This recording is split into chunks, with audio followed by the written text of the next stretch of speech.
Друзья, с вами снова мы, Адгур и Эсма. И сегодня мы расскажем вам, как можно с пользой отдохнуть в Абхазии в любое время года. Мы направляемся на запад от Сухума в приморский городок Новый Афон.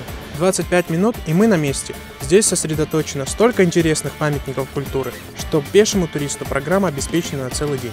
Начать экскурсию рекомендуем с Анакапийской крепости. Это древняя столица Абазского княжества и Абхазского царства. Она раскинулась на вершине Апсарской горы. В VIII веке при царе Леоне I Анакапия стала столицей Абхазского царства. В это время у северной стены был построен храм в честь великомученика Феодора Тирона.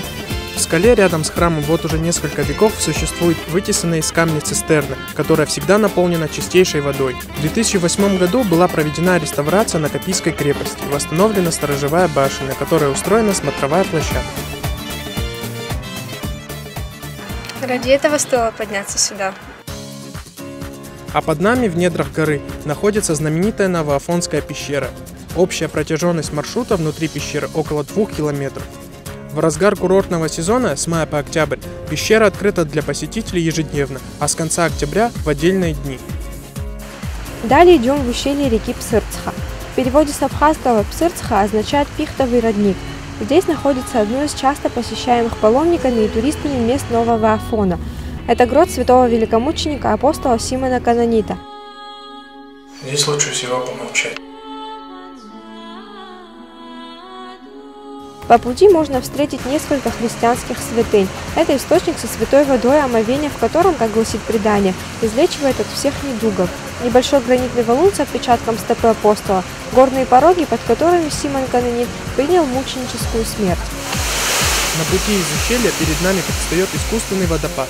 Рядом расположен музей Абхазского царства, а этот небольшой храм из белого тесаного известняка был возведен в IX веке на месте, где по преданию был убит апостол Симон Канонит. Отсюда по крутому склону мы поднимаемся в Новоафонский монастырь.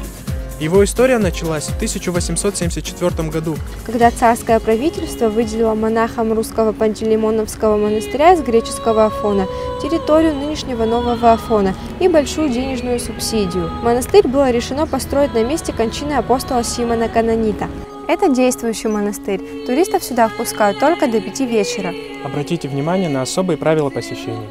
Самым величественным строением Новоафонской обители и главным храмом всего монастырского комплекса является собор святого великомученика и целителя Пантелеймона.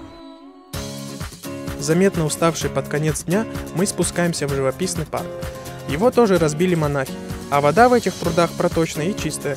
Новоафонский приморский парк был открыт в 1910 году к приезду царской семьи. В советское время в парке появились гипсовые скульптуры, ну а в наши дни он служит домом многочисленным лебедям. И это одно из самых узнаваемых мест Абхазии. Не обязательно посетить все сразу. Вы всегда можете сделать перерыв и попробовать местную или европейскую кухню в одном из ресторанов Нового Афона. Ну а завершая этот чудесный день, так приятно выпить чашечку кофе. В этом романтическом месте добро пожаловать в Абхазию!